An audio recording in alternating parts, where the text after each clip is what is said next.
Hello everybody, welcome to the channel. This is Pure Wrestling. Today's show I'm bringing you official Monday Night Raw review. I'm going to go over the show, exactly what happened with the results, and give you my opinion and a rating for this show. So hopefully you can sit back and enjoy this. In the description down below, as always, links to my social media where you can contact me elsewhere. Also, there'll be links down there to my recent videos that I've done, also some other cool videos which I've certainly picked out, which done quite well on the channel. So you can go ahead and check them out. If not, at the end of the video, on my thumbnail after the outro, there will be some annotations you can click on, which are the recent ones, so stay tuned for that. Also, there will be the comment section where you can always contact me as well. Also, let me know what you think in the comment section down below of this Raw episode. I'll be very, very grateful. And if you enjoyed this video, smash the thumbs up, let me know I'm doing a good job and you're enjoying this video. And also subscribe, guys. Subscribe to This Is Pure Wrestling, because this is the place to be for your wrestling content. Much more coming to this channel. This is just pretty much basic at the moment. I'm trying to get a lot of stuff out for you guys that are interesting, and basically I'm just enjoying myself talking about wrestling. So subscribe, hit the notification bell, there's a lot more coming, and we'll go into the Raw review. Let's go straight into the first part, which was Kurt Angle opening up the show, which is what I thought would happen really, because Kurt Angle obviously shut the show with TLC, and basically they're opening with Kurt Angle. Obviously Raw GM opening up and basically talking about obviously what's coming up towards Survivor Series. Now, if I look at my notes here, he was greeted massively with "You Still Got It" chants. Very well deserved from the crowd, obviously. He didn't do nothing major at TLC, but he showed he's still got it at his age, and we've got a lot more to come from Kurt Angle. So yeah, also he didn't waste no time. He announced that the Survivor Series will feature the best of Raw versus the best of SmackDown. That's what we all want, obviously. We don't want okay, this Raw person from Raw's going against Raw, and then this person from SmackDown going against person from SmackDown. We want Raw versus SmackDown. This is the one pay-per-view we get to see that. He basically runs down some of the matches that we're going to see. We're going to see Baron Corbin on their brand versus The Miz on Raw. Also, we're going to see Natalya from SmackDown going against Alexa Bliss on Raw, and Seth and Dean are going up against the Usos. So that is going to be really cool. Champion versus champion match. Obviously, later on, it also is announced, obviously, that Jinder will face Brock Lesnar at Survivor Series. So there's a lot of cool matches there. Obviously, a lot of criticism towards these matches, obviously. And rightfully so. Everybody's entitled to their opinion on these matches.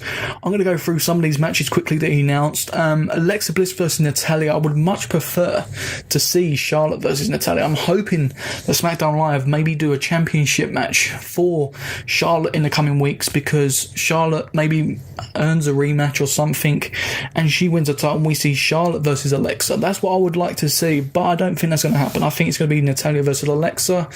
I don't mind this. The only thing I don't like is it's two heels going at it.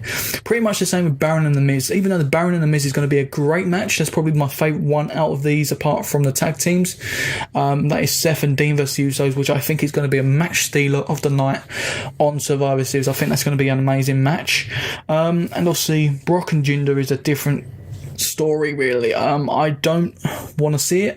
The only reason I want to see it is if Brock takes out the Singh goons, the Singh brothers. I don't want to see them, but I have a funny feeling they may give it to Jinder, guys. I do. I really feel like they're going to give it. There's got to be some controversial happening in this match that they're going to do. But anyway, also The Miz interrupted in this segment Kurt Angle. He interrupted him, and basically he was trying to get everybody to surround Kurt Angle like the Shield used to do. We've seen this pretty much before. But obviously, Seth Rollins and Dean Ambrose come down, they appear, and then there is a 6-man tag team match announced, and we have The Miz, Cesaro, and Sheamus against Seth Rollins, Dean Ambrose, and a person that stayed behind from TLC, AJ Styles. Now, he teams up with Dean and Seth in this match, but we go on to the match in general. But overall, this scene was very good. It opened up Monday Night Raw. I was very excited, and it was nice to hear from Kurt Angle himself what is happening at Survivor Series. I'm looking forward to seeing in the coming weeks this build. So we have the match: AJ Styles, Seth Rollins, and Dean Ambrose going against The Miz and The Bar. Overall, a very good match. I was very pleased with this match, the way it went.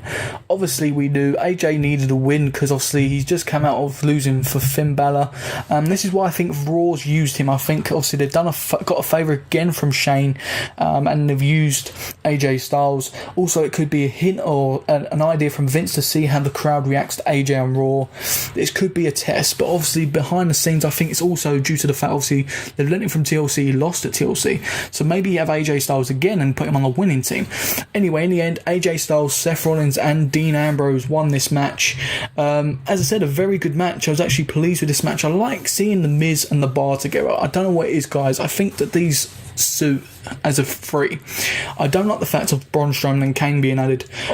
I didn't like that. I just wanted it to be the Bar and the Miz. That was my original idea and what I liked. In the end, as I said, AJ, Dean and Seth defeated The Miz and The Bar.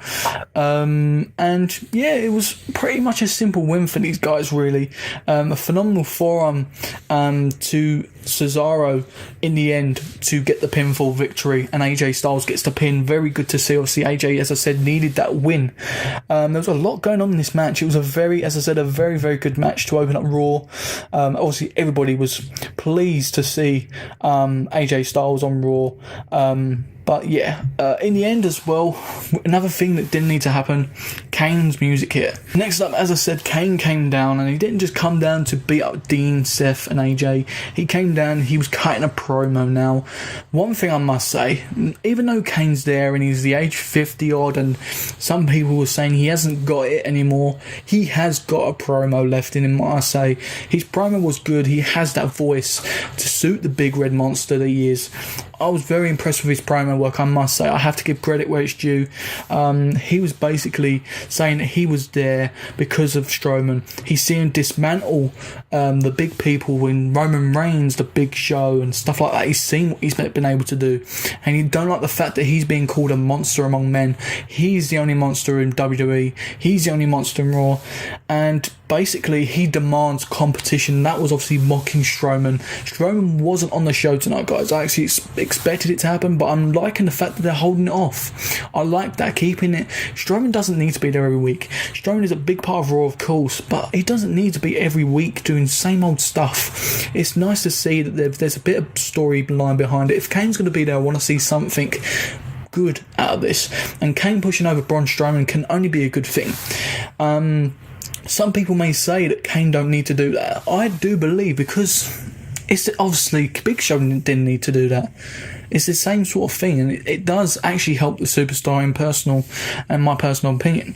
But anyway, there was a big pop as he said he demanded competition. Finn Balor came out. I wasn't expecting that. This is a dream feud of mine, obviously a few years ago. I would have loved to have seen the Demon Finn Balor versus the Kane that we used to know. I would have loved to have seen that. That would have been a dream feud of mine. And even Demon Finn versus The Undertaker was a dream one of mine as well. So we have the match announced. It's Finn Balor versus Kane, and basically this was a bit annoying, I must say. I was expecting, okay, Finn Balor's just beating AJ Styles, they're going to give some momentum to Kane, and Finn Balor goes ahead, takes the momentum and wins. No, guys, it didn't happen. Kane beat Finn Balor. He chokeslammed in 3 times, I think it was. He done the chokeslam and he done it 2 more times and pinned Finn Balor. I was a bit annoyed with the result. I don't mind him pushing Kane a little bit, but it seemed to be why. Okay, so Finn Balor can defeat AJ Styles at TLC, but he cannot beat Kane. It's just like it is mind-boggling. It really is mind-boggling. I don't understand it. Basically, what happened, as I said, it was 3 choke slams, but Finn was going up for the coup de grace. Kane got up, grabbed him, and done a massive choke slam. Then hit him with 2 more choke slams, pinned 1, 2, 3. It makes sense. I guess they're trying to make the choke slam seem a good move again, and obviously that Kane's back. He's hitting the move, and it's powerful, and he's the big red machine, and I get that, but still, Finn Balor's just beat AJ Styles. Why make him lose to Kane? It's just, why Finn Balor? Okay, this is where we start. Why Finn Balor? Why couldn't it be somebody else out there? Because later on in the show, we see a lot more superstars backstage. Why couldn't they use them? Like, why Finn Balor? Yes, it's going to be a good match, but why make him lose even though he's just beaten AJ Styles? Again, it goes back around again. Finn Balor gets a good win, he gets a bad win. I know it isn't going to do much for Finn Balor. Obviously, everybody loves Finn Balor. Everybody's behind him. It just doesn't make sense to me. But in the end, Kane gets the victory in this, and I'm hoping that something comes good out of this. I'm expecting to see Braun Strowman next week on Monday Night Raw. It was announced on a promo package we had Asuka showing up on Raw, and Asuka did. She had a rematch from TLC with Emma on Raw, basically. I liked the match on Raw, and I liked the match on TLC. I don't know which one was better, if I'm being honest. And yeah, this match was a very good match again. Like, Emma took part in this match as well. She showed what superstar she can be, and I do see big things coming for Emma on Raw or in the future of WWE. I do see that, and normally when they tend to change your gimmick and your music and stuff like that, they normally give you something in the future.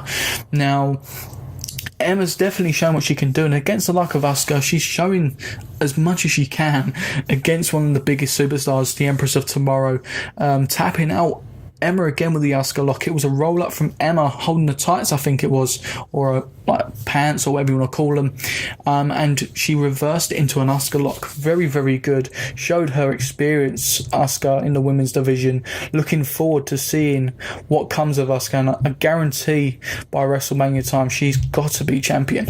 Going from one women's thing to the other, we had Alexa Bliss coming out with a promo. I was expecting her to come out and basically go straight ahead on a promo against, obviously, Natalya for Survivor Series. That did not happen, guys. She was finishing off from what happened at TLC with Mickie James. Now, my personal thoughts was Mickie James was going to retire. That was what my initial thoughts was. She was going to leave. Now, I don't know what they're going to do here. I don't know if they're going to give him another match in the coming weeks. I do not know. I'm a bit of confused with this segment, really. She basically comes out. She's completely destroying the fans and Mickie James. She's insulted AJ Styles and Finn Balor for receiving chants from the crowd just by looking at each other and hand sign, obviously the Too Sweet. She was basically saying that, well, they get the this is awesome chants and stuff like that, and her and Mickie James stood in the ring and she got nothing. She deserves respect and appreciation, and going on one really, really well.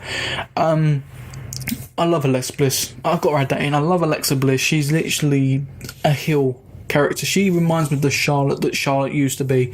Very, very good. She's just got that look as well when she acts as heel. She's just perfect for the role. She tried to order the fans as well to chant "You deserve it" in her directions until Mickie James interrupts. So Mickie James actually comes down. I wasn't expecting it. I thought Mickie James was going to retire or leave WWE. But she comes down, she plants, basically she takes out Alexa Bliss, and she says, "Alexa, you deserve it." And she pure gold on the microphone there, just that pure. It was amazing. It was just well booked, well written. I liked it. I'm sure a lot of other people liked it, but this is what I want to see from the women's division. I want to see multiple women showcased, and I want to see what Mickie James has still got, even though I think it's near enough time for her to maybe hang up her boots and move on to something else, because I don't see him giving her the title anytime soon. I really don't. Whether it's on Smackdown they may do, I don't know, on Raw, to be honest, because you've got the likes of Asuka, obviously Alexis who's holding it, Sasha Banks, there's Bayley, and etc. There's a lot of people who can hold that women's championship. Next up we had Elias performing. He basically got in the centre of the ring as he does always, asking who wants to walk with Elias. I do. I want to walk with Elias. I think Elias is crazy and he's cool and he's got that great gimmick. He's got pure heel heat. He has some really good promos as well. Again, as always, Jason Jordan mucking up the scene. Obviously this comedic, childish scene like they did at TLC with the Veg. He was basically mucking up with the mic and the set, basically, so when he was performing he couldn't hear, and it was just annoying. It really was. In the end, it had led to Jason Jordan coming out, them having a match. It was just stupid, if I'm honest. In the end, they had a match, guys. I'm just going to go straight to this. They had a match. In the end, it didn't actually finish, if I'm honest. Basically, what happened was the Drifter had momentum, then Jason Jordan started to fight back and take momentum, and in the end it led to a guitar shot from Elias straight round. It looked like the face at first, but I think it ended up getting his arm. You see the marks at the end. Disqualification obviously to Elias for this match. I was pleased to see that, to be honest. I think Jason Jordan does deserve it. If I'm honest, he is annoying, and I want to see what Elias can do. I think there's good things for this feud. I don't like the childish booking for Jason Jordan. That's what I don't like, because Jason Jordan can wrestle. He definitely can. His gimmick at the moment, he's very limited. I want to see more of his character, more of his determination, sort of like Bayley was in NXT. She was that determined champion, or determined one that's going for the championship.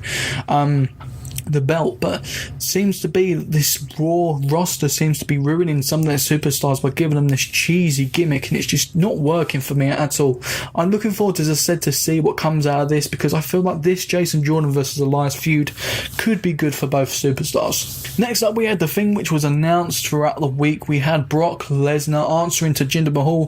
What's that, sorry? Brock Lesnar answering? No, we mean Paul Heyman, because Brock Lesnar does not know how to hold a microphone and speak into the microphone unless he's swearing. People gunned down Roman Reigns for this, and this guy cannot talk on a microphone. Well, he can talk on a microphone, but he chooses not to, because everything has to evolve around him. I just personally get annoyed with Brock Lesnar. I think he's a great, well, not a great wrestler, I think he's a good wrestler. I think he was better in UFC. I think he should have stayed at UFC, if I'm honest. Now, obviously, his money, he makes money, he's a big deal, but when it comes to promo work, a lot of people out there in WWE don't have the promo work skills. This guy can have it if they give him it. Obviously, the manager's going to talk, but he should have some mic time. I think, especially if they're saying Brock Lesnar answers Jinder Mahal, it should be Brock Lesnar as well as Paul Heyman. But anyway, let's go on from this. This was actually a good segment. I'm gunning Brock Lesnar down, but this was a good segment. Without looking at Brock Lesnar, because obviously Brock Lesnar standing in the ring, laughing, smiling, doing what he has to do. This was pure gold from Paul Heyman. Obviously comes down, says, introduces himself, Brock Lesnar, like he always does. He basically goes on to say, basically, that Jinder Mahal has challenged Brock Lesnar, the Beast, and he goes on to say, basically lists all these names of people that are worthy to be WWE champion. He basically says Jinder Mahal is not worthy to be WWE champion. Hashtag thank you, Heyman. Hit the nail on the head.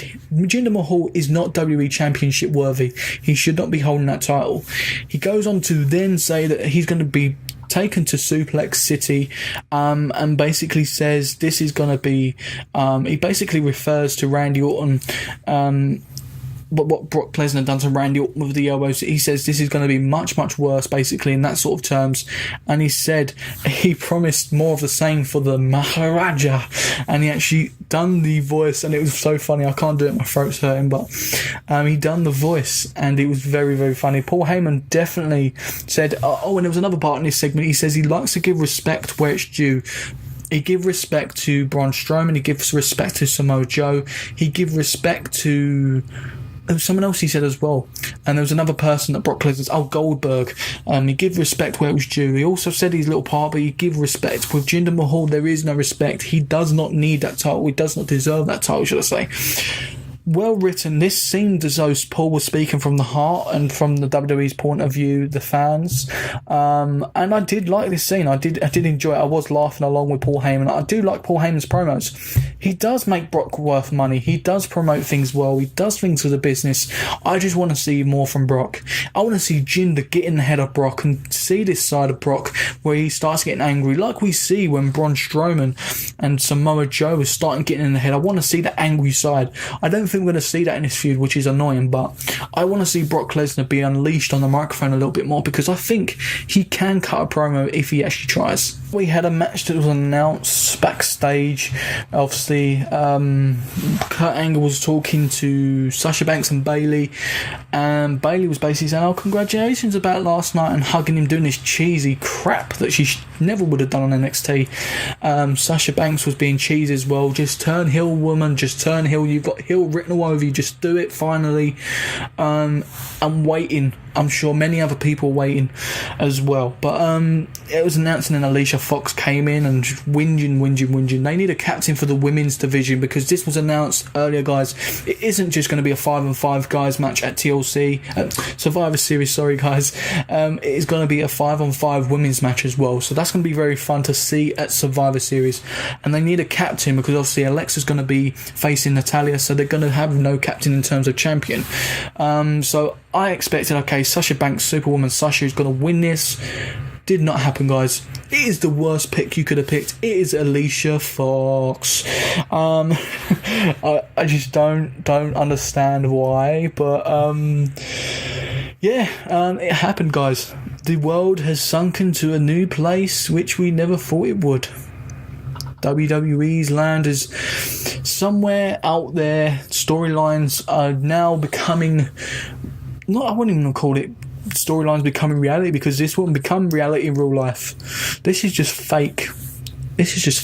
But anyway, we go into this part. Basically, in this match, what do you expect when Alicia Fox is in a match? The match was terrible. It was all over the place. Sasha Banks and Bayley couldn't even save this segment in this match. Basically, in this match, we had Fox obviously win. She escaped the bank statement, guys. She escaped the bank statement. How? Why is Alicia Fox escaping it? I do not know. But she sent Banks straight into Bayley, and then basically pinned Bayley. I think it was she pinned Bayley in this match. I just don't even want to talk about this, guys. I really don't. Like, on the notes I'm looking at online, this person said this match was creative and it got a B+ rating. I would not give this a B+ rating, because it is Alicia Fox as your captain of Team Raw Women's. I just don't know, guys. I just don't know. Just forgive me, I cannot speak right now. We're going to go into the next part. Bad to worse, it was announced that we had a Cruiserweight 10-man tag team match. Obviously, Team Enzo versus Team Kalisto. If I go through the names on each team, we had Enzo Amore, Drew Gulak, Tony Nese, Noam Dar, and Arya Daivari. They went against Mustafa Ali, Cedric Alexander, Rich Swann, Kalisto, and Gran Metalik. If I'm honest, if I'm looking at both teams, obviously the right team won in the end. The face team, double the times better than the heel team in terms of quality. Kalisto ended up hitting the Selena Del Sol on Enzo and getting the victory in this match. I was fine with this. I really was fine. I just don't like Enzo, and I keep saying this every week. I don't like Enzo. Get him off the television. Get the championship off of him and move on to someone else. I have to talk like Charlotte, like a robot, as JD from New York would say. I just don't want to see Enzo on the TV. I just don't. And there's a lot of people who like him, actually cheer him. I just don't understand. What is it with this guy? What do you like? Because I don't understand. I really don't. This guy cannot perform. He's even annoying on the microphone now. I don't get it. Oh, I just hope Big Cass comes back and gives him a big boot again and their feud continues. I really do. Anyway, there was Drew Gulak in the beginning before this match. He was actually quite funny as well. I do like Drew Gulak. One thing I did forget to add in my review and my review for TLC, Drew Gulak was supposed to be on the pre-show giving his presentation. I was actually looking forward to it. Now, a lot of people don't like it. I think Drew Gulak is quite funny. I do like his character. I think he's funny. They need that sort of character in the Cruiserweights. It brings something to light in the Cruiserweights. One thing that did annoy me about this match, there was no Brian Kendrick or Jack Gallagher.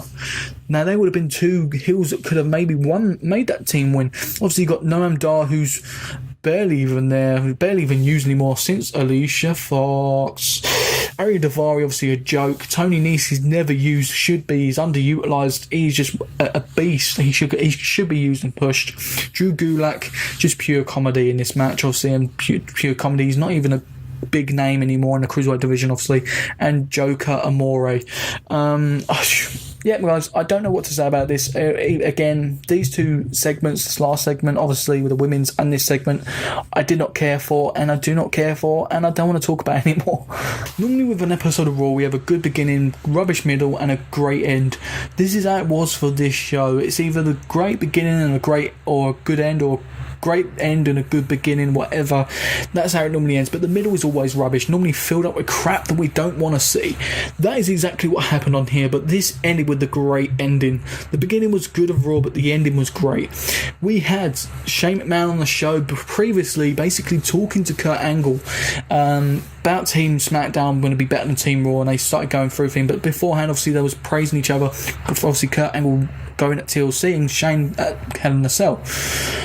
Both asking how they ended up, but then as I said, it got into a confrontation. What I don't get is why Shane is leading Team SmackDown or doing whatever he's doing with SmackDown when it should be Daniel Bryan, when he's the GM and Kurt Angle's the GM.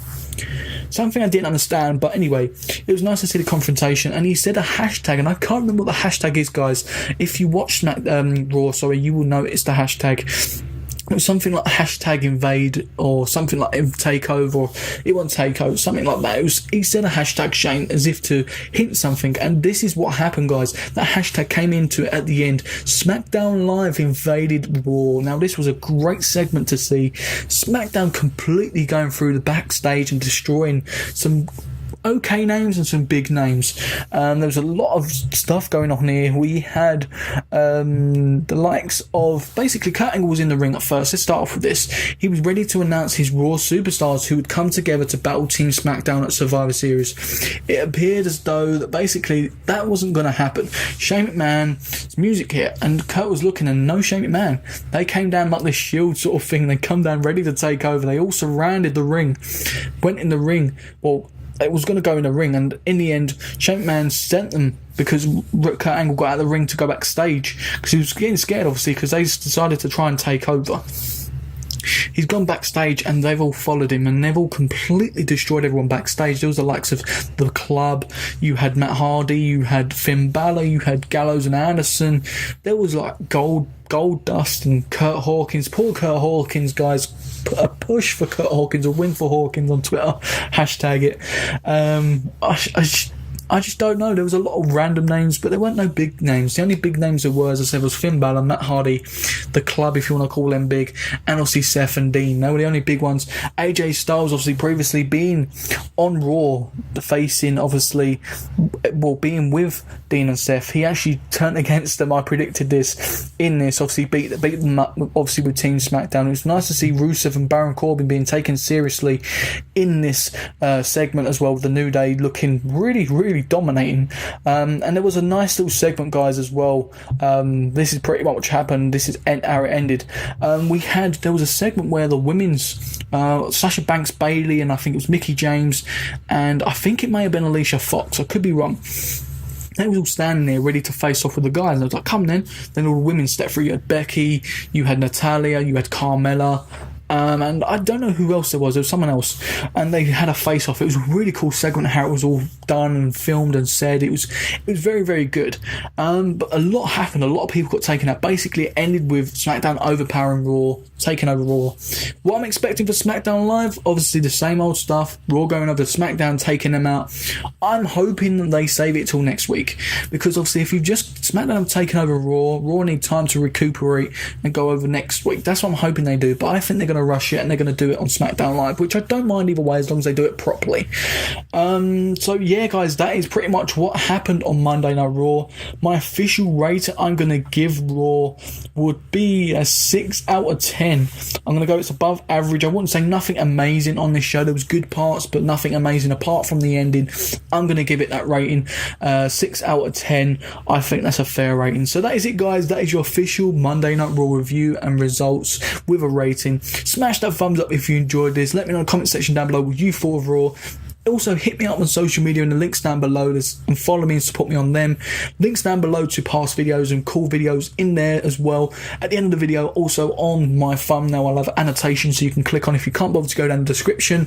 Also, guys, don't forget to subscribe. A lot more stuff coming this week. Obviously, SmackDown and NXT reviews coming up. Also, a lot of other stuff coming to this channel as well as this week. So yeah, stay tuned, subscribe, hit the notification bell, and I'll see you on the next video of This Is Pure Wrestling. I'll see you on the next video, guys.